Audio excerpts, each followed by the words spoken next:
Pump it up, pump it up. Trae. Come on, come on. With Trae. Pump it up, pump it up. It's the day with Trae. This is the day to gain inspiration, to make a positive change in the nation. We're inviting you to partake in conversation, to raise your vibration. It's the day that we will all celebrate all of our peeps that make this thing elevate. Watch the negative fade away, cause it's the day with Trae.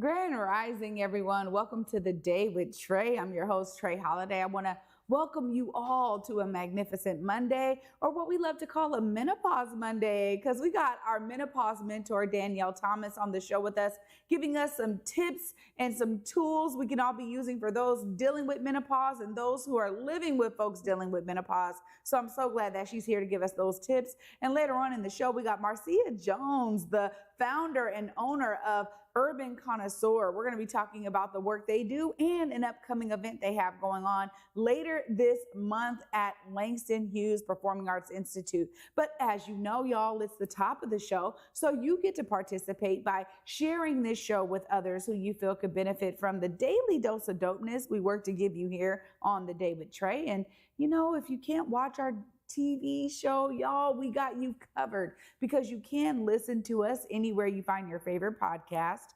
Just search Converge Media Network and The Day with Trae anywhere, and it'll pop up for you. I'm so glad that we're on all of these different podcast platforms, as well as bringing you a high quality TV show right to your screen. Well, I love it when we have multiple guests on the show, and that means up next, we got Danyale Thomas, our menopause mentor, joining me. Hi, Danyale.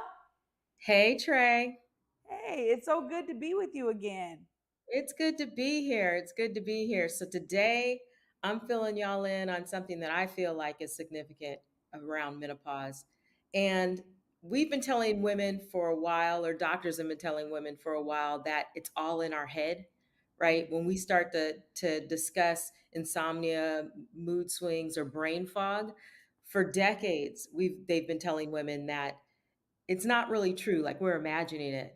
And so now recent studies are coming out. Neuroscientists are quoting that they're studying the brain, taking pictures of women's brains before menopause, during menopause, and after menopause. And so I'm here to tell y'all that menopause brain is real. Wow. Okay, so let's just dive into this, because we've been talking about a bunch of different things, and really the symptoms around menopause and ways to kind of deal with all of those symptoms. So I got to ask, when we're talking about menopause brain, what are some of the direct correlations between what women are experiencing during menopause that have this connection to brain activity? Yeah. So a neuroscientist, she just recently posted in the Washington Post.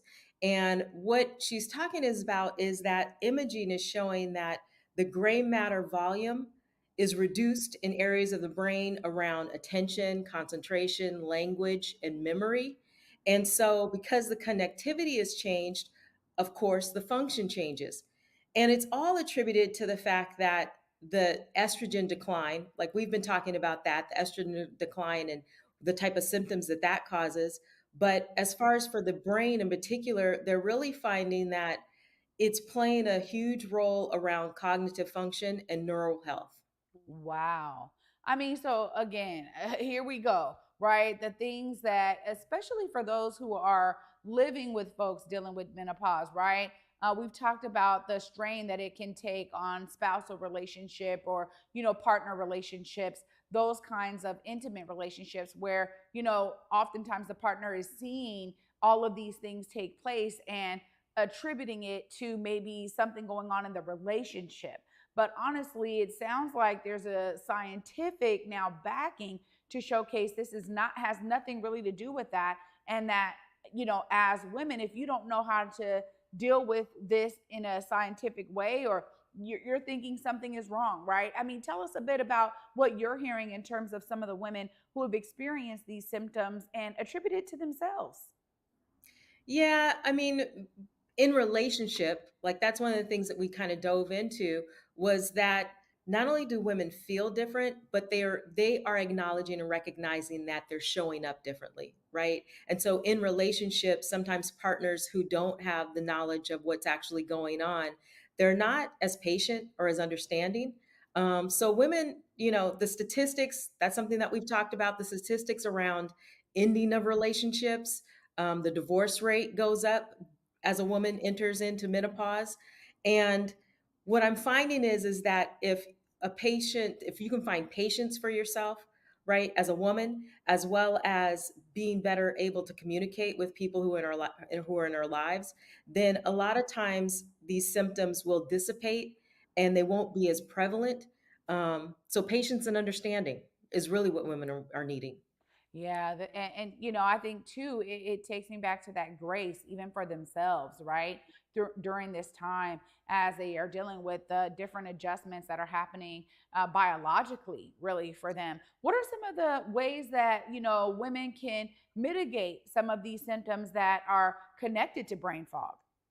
Okay, so I've said it before. I'm gonna say it again. Maintaining a healthy diet, regular exercise. It helps with your mood. It helps with how you feel in your body.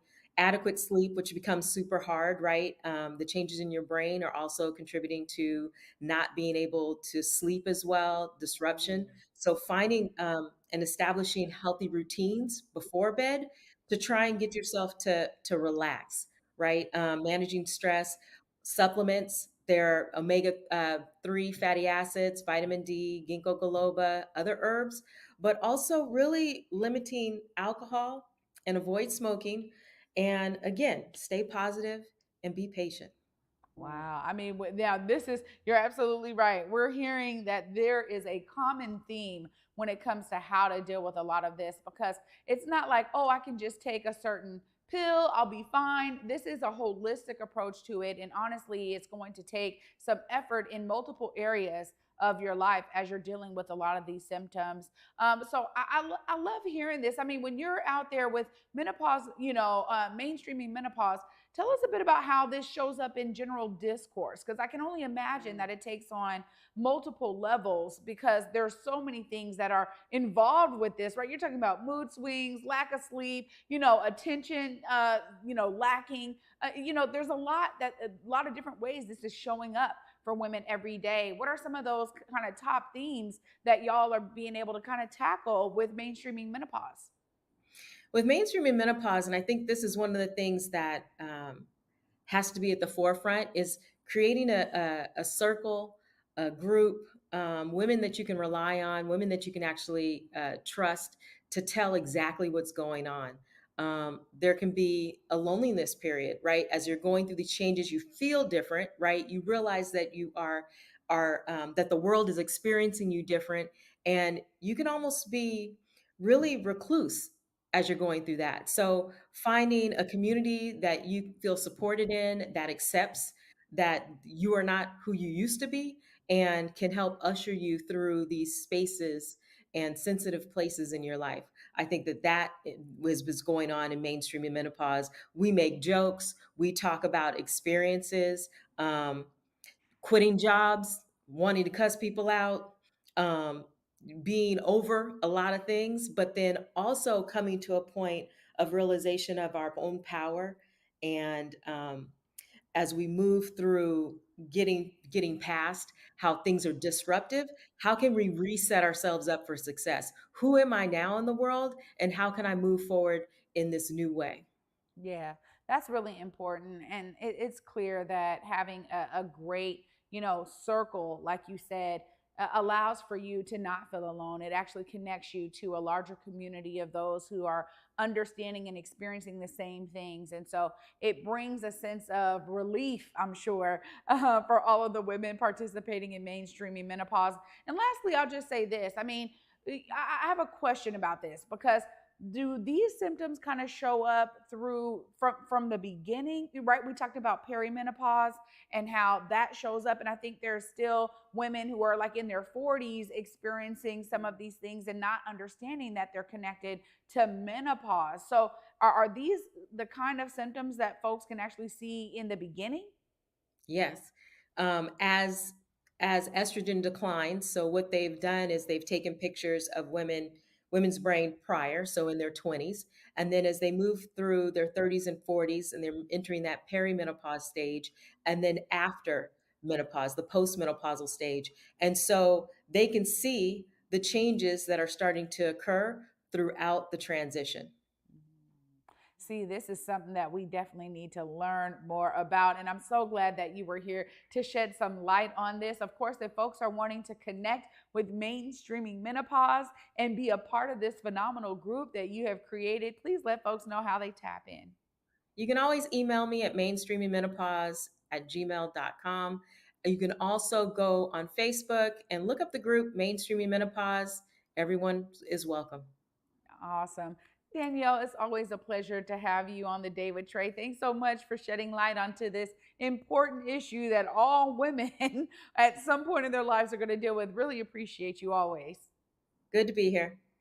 Wow, y'all. I'm telling you, mainstreaming menopause, that is definitely a group you want to connect with. If you find yourself having some of these symptoms, even in your mid to late 30s, these are the things that you can start talking to others about. How did they get through it? What things actually help them? How is it beneficial for you to understand some of that lived experience so you can apply the best practices for your own lives? So I encourage you to tap in.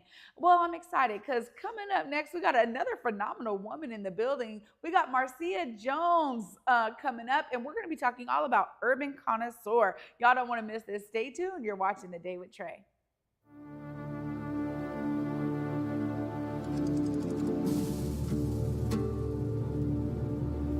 The importance to share the history of the Buffalo Soldiers of Seattle and Buffalo Soldiers of everywhere, including cowboys and cowgirls of color everywhere, is really important because most likely they're forgotten.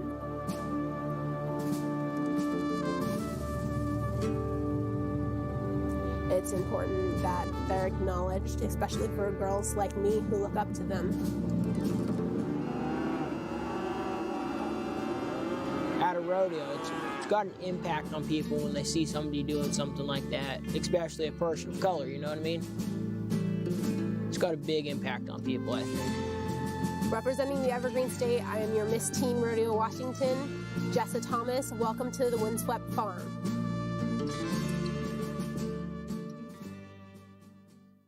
Hey, hey, hey, hey. United Business Connections, 3rd annual back-to-school function, pop-up shopping, and resource fair. Saturday, August 31st, 2024, 12 p.m. to 6 p.m. Live DJ with live performances. We have a petting zoo, healthcare information, job opportunities. We're giving away free backpacks. Sponsored by Arms Around You, 11805 Renton Avenue South, Seattle, Washington, 98178. Stop the gun violence. Welcome back to The Day with Trae. I'm your host, Trae Holiday. Joining me right now, we got Marcia Jones in the building. Hi. Hi, how are you? I'm doing great. How are you? I'm doing wonderful. Oh, well, I'm so glad you were able to join us. Now, Urban Connoisseurs. I mean, you got to tell us about the impetus for this business. What made you start it, and what do y'all do? Wow, seems so long ago, but I was in a crossroad, I think, of what I wanted to do with the next segment of my life, and I had toured some Black-owned vineyards. At that time, I felt like I want to do something, but I don't know what I want to do. And first things first, I joined some of their wine clubs because I felt like that was a way to not only get to know the wines they make, but get to know the winemakers and just how they function. And I started out doing that and then exploring sales and marketing. And so I would help some winemakers get their wines into retail. I think I found out somewhere along the line, I really don't like to do sales and marketing like that. It's such a complicated, not impossible, but complicated system. Wine is a 3-tier system. So you don't necessarily sell to a retailer, you sell to a distributor. You may talk with a retailer, but ultimately you have to go through a distributor. So then you're dealing with another tier of a company or a person making that decision. if they want to, one, carry that wine, because that in part is their responsibility now to stock that wine and supply that wine to the retailer. And so you may get a retailer, and you work with retailers that say, yes, I want to try your wine, but you still have to go through that middle person. And it's a very complicated system, because retailers may want your wine, but distributors want to make money. At the end of the day, they're going to tend to go with larger companies because they want to just be able to put as much wine on the shelf, because that's their money. And so it's a complicated thing.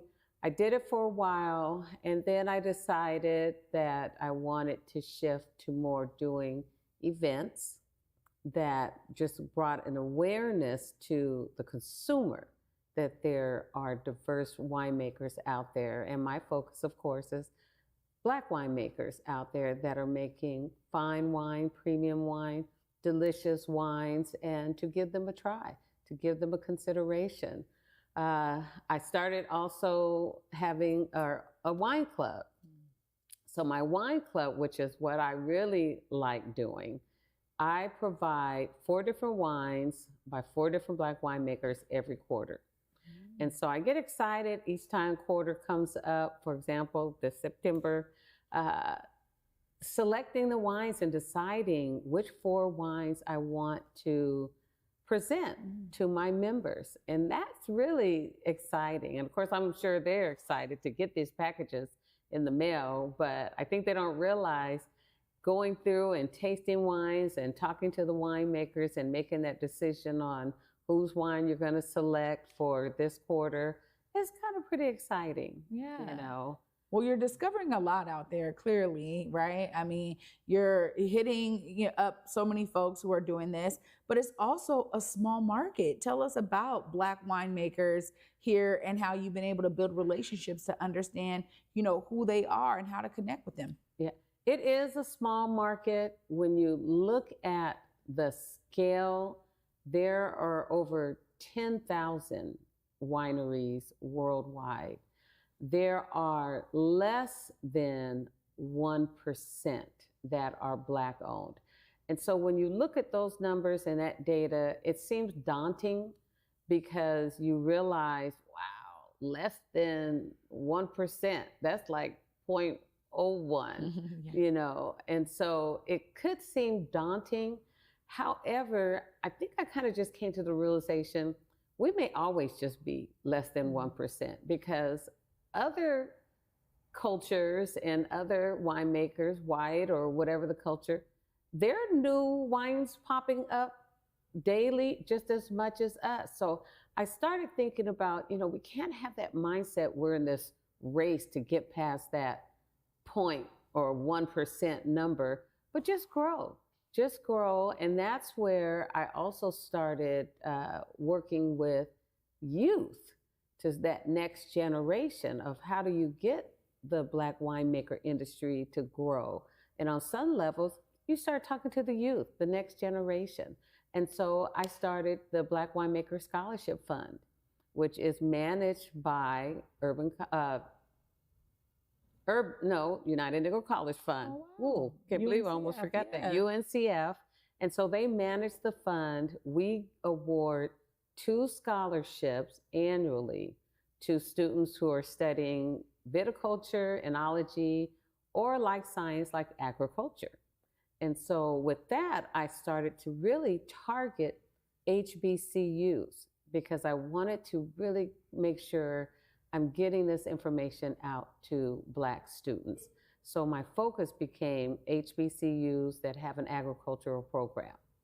Wow. And so that's, I feel like, how we start first. You don't just say, "Ooh, I wish some students would have interest in this." It's more, let's help them in their educational journey to get through this. Yeah. And then last year, I created the Bridge Builder Initiative, which included connecting these students and other students to Black winemakers. So we went on our first Black vineyard tour last year.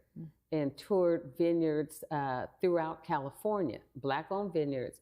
And then this year, just 2 weeks ago, we just concluded our tour of Oregon and Washington. Nice. Yeah. I mean, this is a great way to think about it. You know, when you talk about youth and wine, I'm sure people were like, what? How do you make the connection? But there's clearly an interest here. And if you can focus on opportunities to get them to explore it, they'll have a greater understanding of what this industry looks like from the inside. Yeah. Well, that's a great way to summarize, you know, all the great work y'all are doing at Urban Connoisseurs. And you also have an event coming up, it's coming up this weekend, this Friday, right? This Friday. Get your tickets, people. Please get your tickets, because it benefits, everything I do now benefits the youth. It benefits that next generation. It goes into the scholarship fund. It helps cover costs when we do the Bridge Builder tours.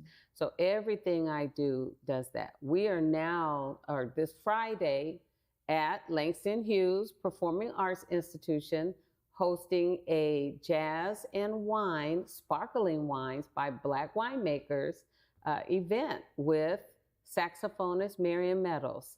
And he is one of my favorite jazz artists. So I was really excited when he accepted to come and do this. And if you purchase a VIP ticket, you get to do a meet and greet. He will be there at the reception. There we go. I mean, this is beautiful because Langston is so known for bringing culturally relevant events to the space, and to hear something like this where it's like jazz and wine, so tell us a little bit more, because it sounds like they're going to have opportunities to taste some of these wines, right? They will. So you will have an opportunity to taste.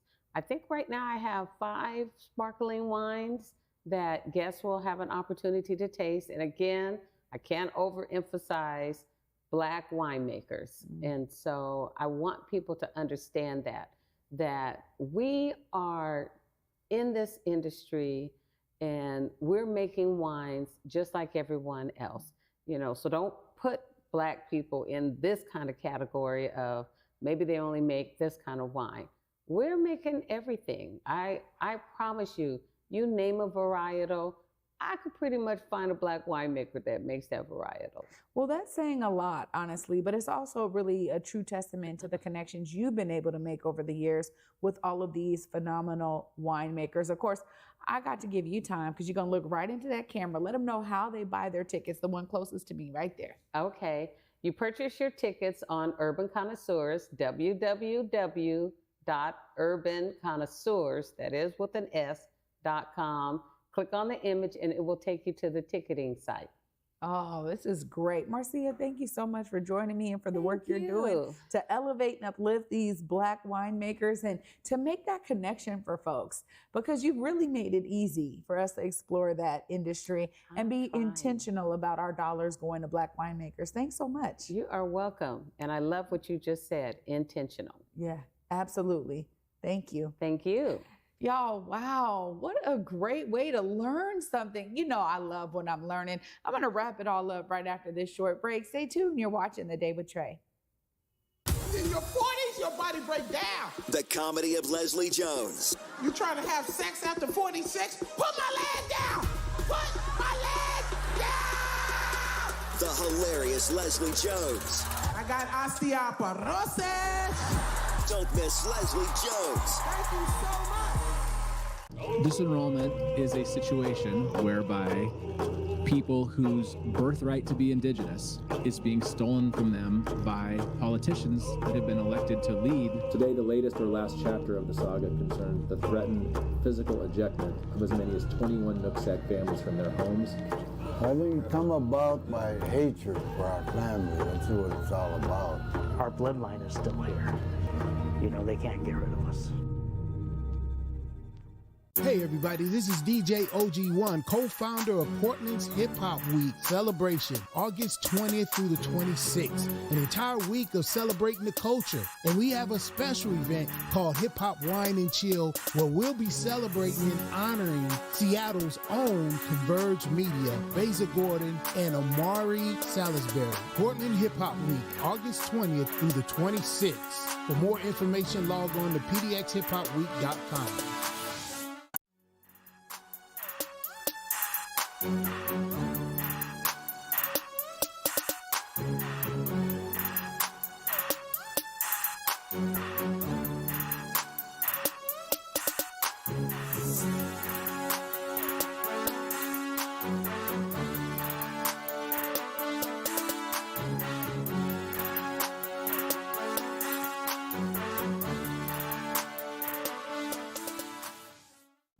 Welcome back, y'all, to The Day with Trae. I'm your host, Trae Holiday. Huge shout out to my amazing guest today. Of course, our menopause mentor, Danyale Thomas, joining us once again to give us some insight on menopause and the scientific now backing to showcase a lot of what these women have been experiencing for decades is now scientifically proven to have something to do with the changes of their body biologically. Thank you so much for shedding light on that. And of course, huge shout out to Marcia Jones from Urban Connoisseurs for the work that they're doing to connect all of you wine lovers to Black wine makers. And yes, it may be a small share of the market, but they are here, they're thriving. And as she said, they are making all of the varietals that you can experience when it comes to wine. Make sure you get your tickets today for this amazing show at Langston Hughes Performing Arts Institute, where they are merging jazz and wine together. You'll have the opportunity to try several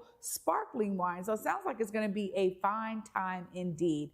Of course, I love being able to showcase great folks doing great things here on The Day with Trae. I want to thank you for starting your week off with me. And y'all know I'm inspired by what my guests here shared today. You know, it doesn't matter what industry you're in. If you're doing something that's then benefiting others, I promise you, we're all benefiting as a whole. So be inspired, y'all, because you too can be a part of the solution. Well, I'm excited that you were here, and I'm excited that you can join me tomorrow, because I'll be back with you all. And until then, at 11 a.m., peace.